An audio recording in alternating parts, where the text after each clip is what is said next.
Welcome back to Political Exchange. I'm Karima Brown. My guest tonight is South African Finance Minister Pravin Gordhan.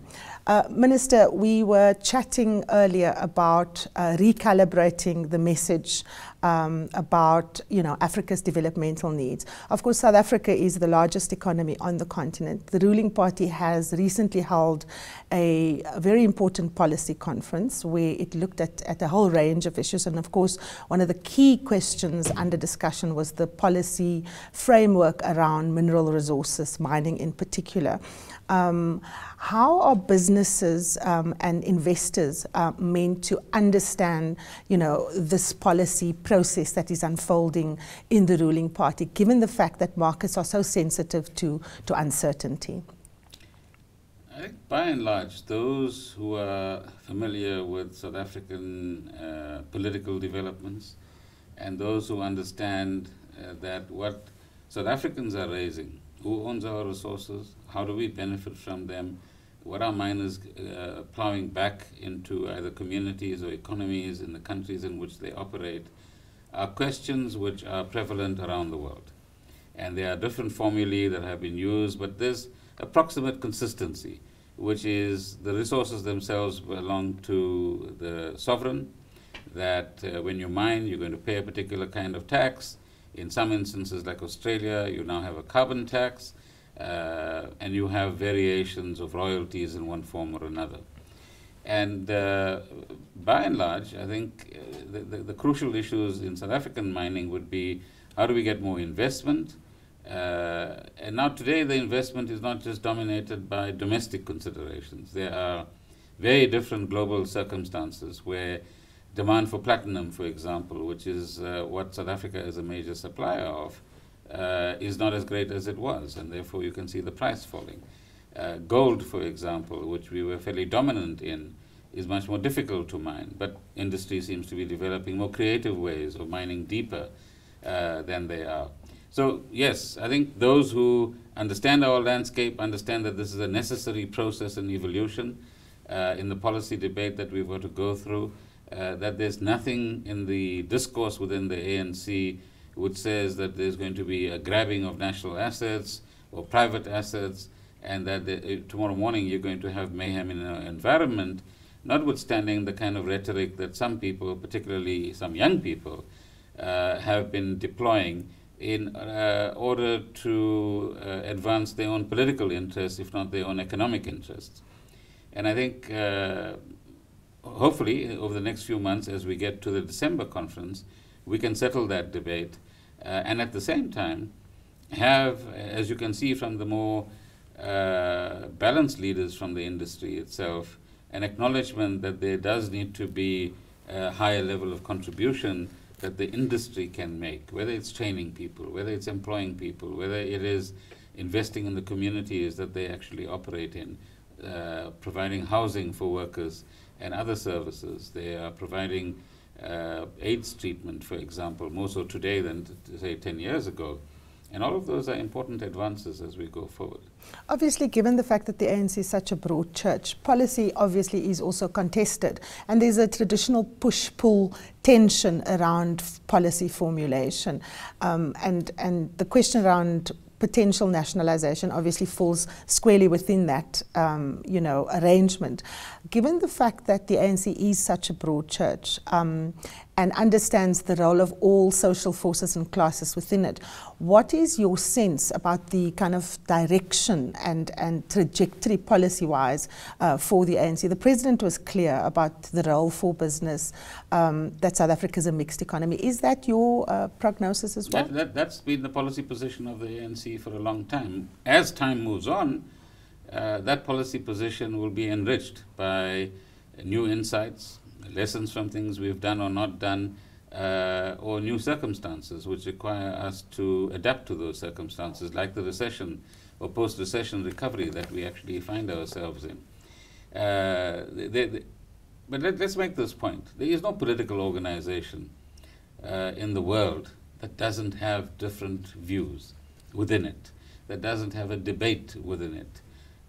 Whether it's the Communist Party of China, whether it's the Conservative Party in Britain, whether it's the Democratic Party in the United States, or any other party for that matter.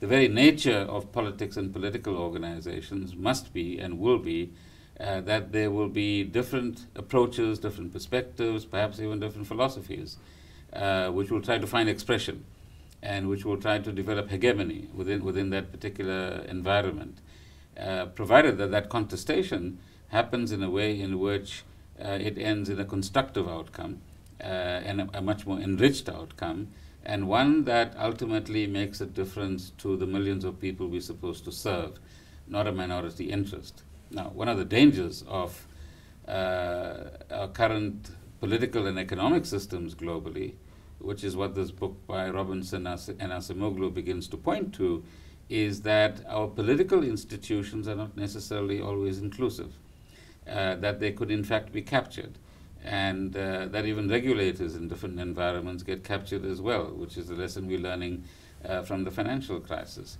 And we probably require a discourse around the world amongst progressives as to how do you rebalance that? How do you ensure that you meet the diversity of interests in a way in which it doesn't compromise the interests of the majority? And that's a debate still to be had, I think. Now, you are in some circles described as a fiscal conservative in the current government, but you have a left-wing background. You were a member of the South African Communist Party. In your own words, Minister, how would you describe yourself in political and policy terms? I'm a progressive pragmatist. So unpack that for us. Unpack that means, progressive means that you always put the concerns of the majority of the people first, that you stick to the values of integrity and good governance and honesty and fair play wherever you find yourself, and hopefully you can practice it everywhere as well. And that at the end of the day, you want to be involved in both policy and practical processes that advance the condition of a country as a whole, and in particular those who have been on the economic margins of that country. Pragmatist means that you don't let ideology bog you down. No trenched thinking. No, and you've got to open yourself up to different ideas and have a more pluralistic approach. And provided that an idea will advance your objective, which is to enhance development in a society and get rid of some of the deficiencies and inequalities in that society, then that idea is most welcome. Now, nothing is value-free.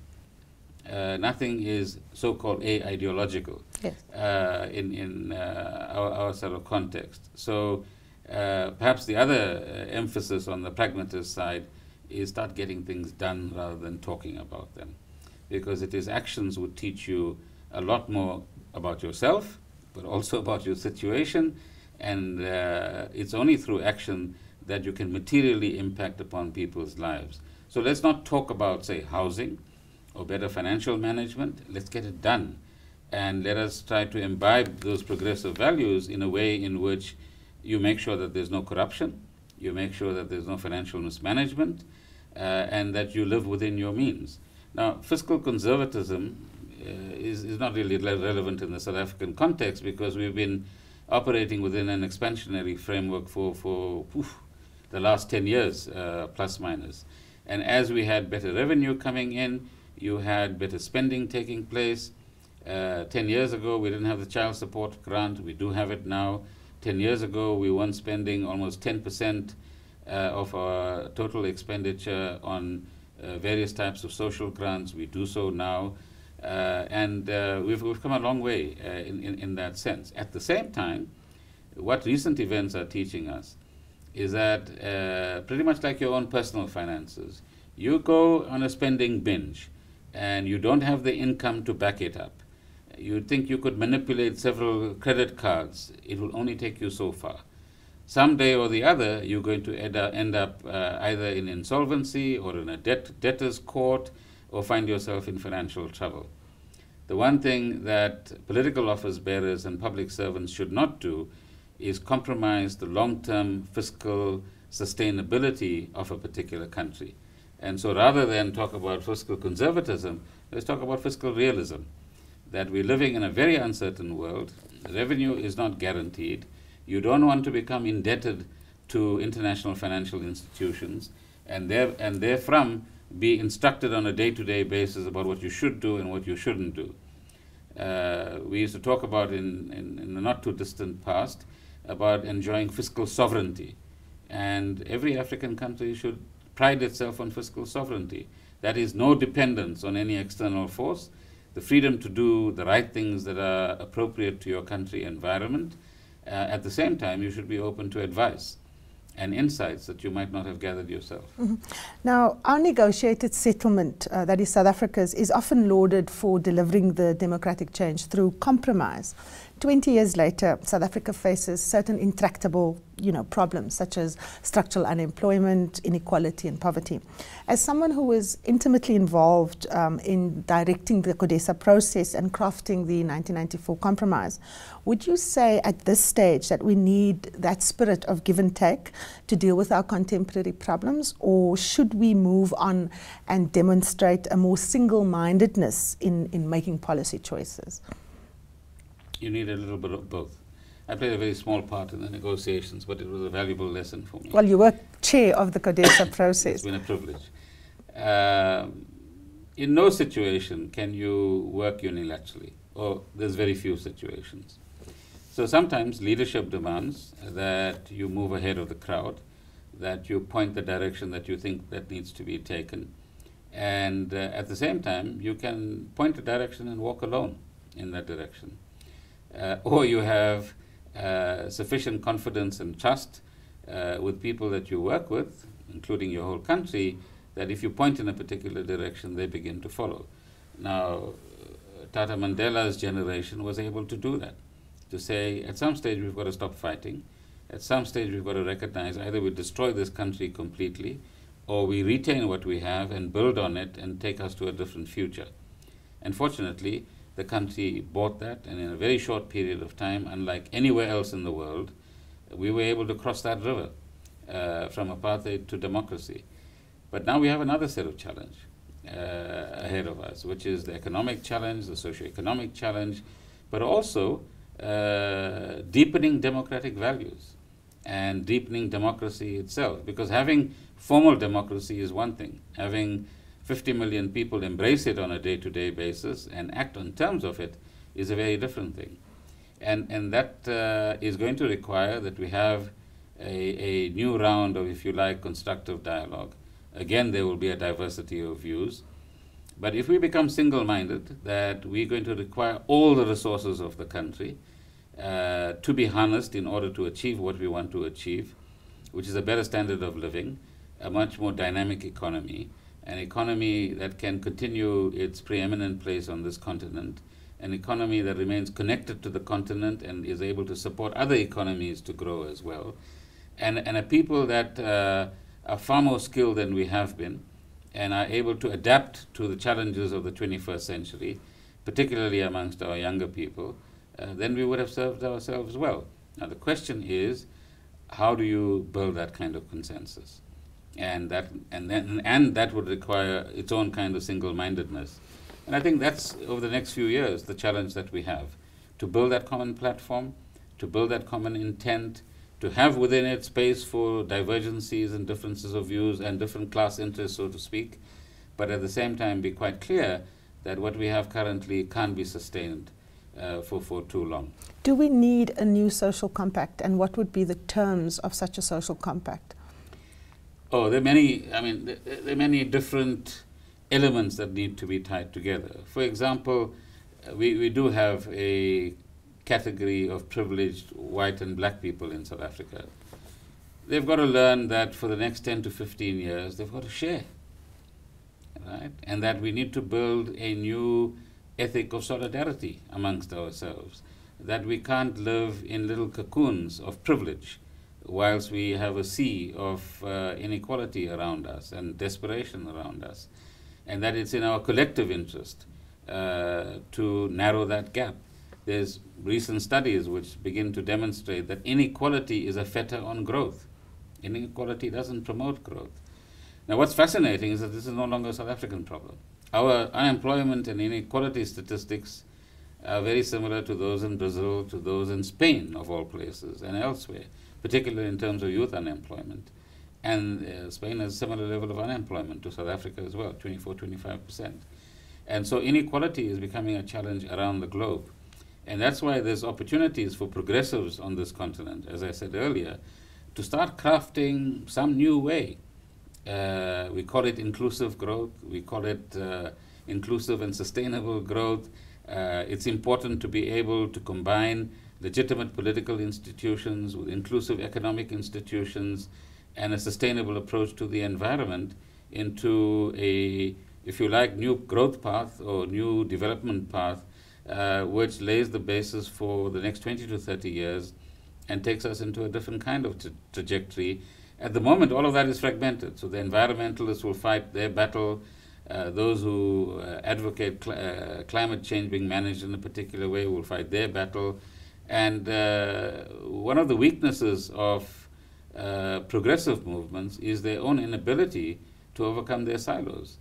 Their own inability to build consensus amongst themselves. Which brings me to my next question, Minister. How do we get social groups and actors within society, both in South Africa and on the continent, to look beyond their own narrow interests and begin to define national interests? How do you incentivize different parties as diverse as, say, labor and business to come together and forge national consensuses on economic growth? Well, you've got to begin to recognize that all of us will have to give up something to create that common platform on the one hand. Secondly, we need to be able to consciously embrace the key interests and concerns of each of the parties concerned. Thirdly, they must each feel that each of their constituencies will benefit from what they have to offer. But fourthly, it's going to require wisdom and mature leadership to recognize that not everything should be and must be decided on the basis of short-term interests. You've spoken about that as a challenge for Africa, to not think in the short term, to think locally, but also within the context of global realities. Talk to us about the pitfalls of the short-term thinking, and how do we get over that? Well, the one pitfall is that when you're building a future for a continent like Africa or a country like South Africa, very little can be built in 4 or 5 year political cycles. So you require something which is going to last 10 or 15 or 20 years as an objective, as a program, within which there will be 4 or 5 year milestones. And we need a mindset which can buy into that and enable a political office bearer at the same time to say, in my 4 or 5 year period, I've actually met the milestone that I was required to meet, and that's my achievement, and therefore vote me in again. Secondly, we need to change parts of the business culture. So some would say that quarterly reporting and so on is important for analysts, and others would say that it actually incentivizes the wrong kind of behavior. And that short-termism in business, where a CEO these days, they say, lasts usually less than 5 years, which means you've got to achieve certain things, design your performance contract in a particular way so that you can walk off with the right kind of bonus at the end of it, and the sustainability of the institution then doesn't actually come into the equation as well. And so those are the dangers of short-termism. They're a necessary part, because without a short-term perspective, you don't have the necessary sense of passion or urgency to deliver now.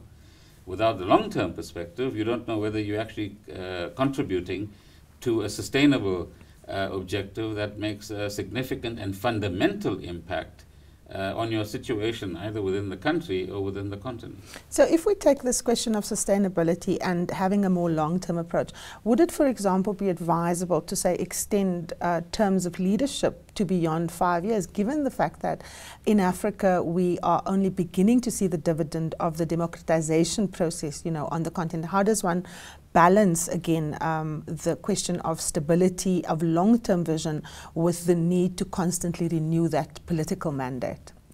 Yeah, that's a much more difficult question, because, I mean, the quintessence of democracy is returning to the voter, and to be able to account to them, and to be able to give them an opportunity to decide whether they want you again, so to speak. At the same time, we've seen patterns around the world where once there's an economic down cycle, however progressive or good you've been, in terms of the lower segments of society, you lose office. We've also seen elsewhere in the world that very right-wing thinking, even Nazi thinking, is beginning to re-emerge. So those sorts of parties are getting anything between 4% and 10% in European elections, for example. So these climates of economic depression, recessions, low growth, high unemployment, also begins to evoke the wrong kind of populist behavior from all segments of society. And that's what you've got to avoid, because that's not in the long-term interest of where we want to actually go. So I think the democratic accountability must win, and you require a level of political, financial, and economic literacy amongst your population so that they have the ability to distinguish between what they need to also help to sustain over the medium to long term, which is in their interest, and at the same time understand what can be delivered within the short term. What we have is a rather unfortunate alienation between political and economic elites and the mass of the voters who are required to come once in 4 years or 5 years and lodge their vote. We need to close that gap, and that must become an African mission as well. You rose from political, or rather you rose to political leadership from community-based activism. And as someone who's kind of risen to the heights of executive power, how do you stay personally grounded and, if possible, true to the ideals that drove you all those many years ago? And more generally, how do you develop a political leadership capable of resisting the darker temptations of power, and such as corruption and self-enrichment, which are real problems on our continent and indeed in the world? I don't know, I've been very lucky.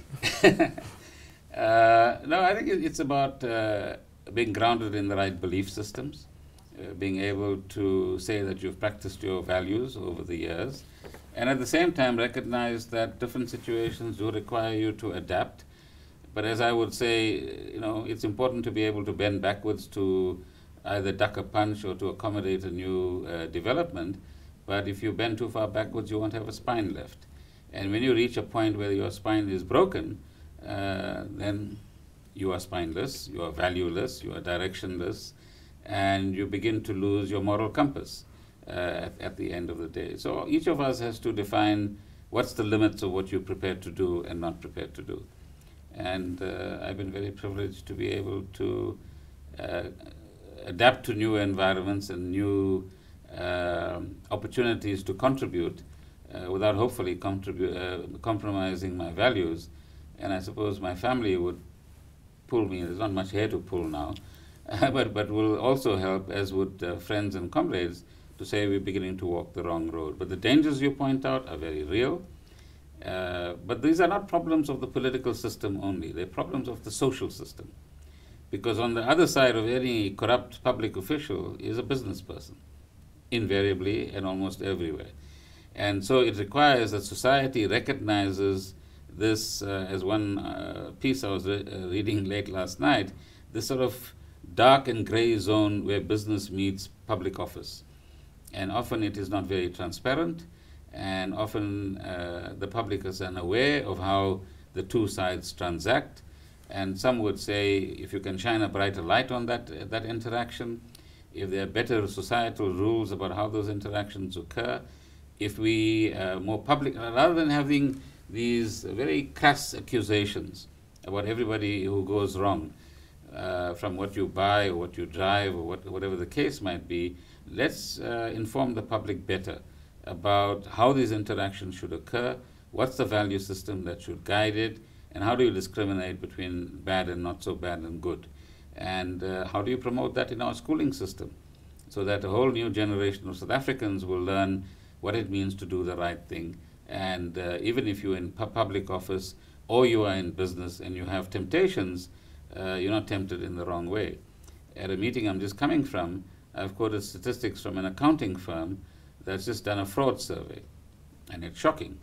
Some 45% of chief financial officers said it's okay to essentially pay a bribe if it advances the business interest given the current circumstances. So what recessionary climates seem to do is also begin to incentivize, induce wrong kinds of commercial behavior. We have to leave it there. Minister, thank you so much. Thank you. That was the South African Finance Minister, Pravin Gordhan, here on Political Exchange. Thank you very much for joining us. I'm Karima Brown.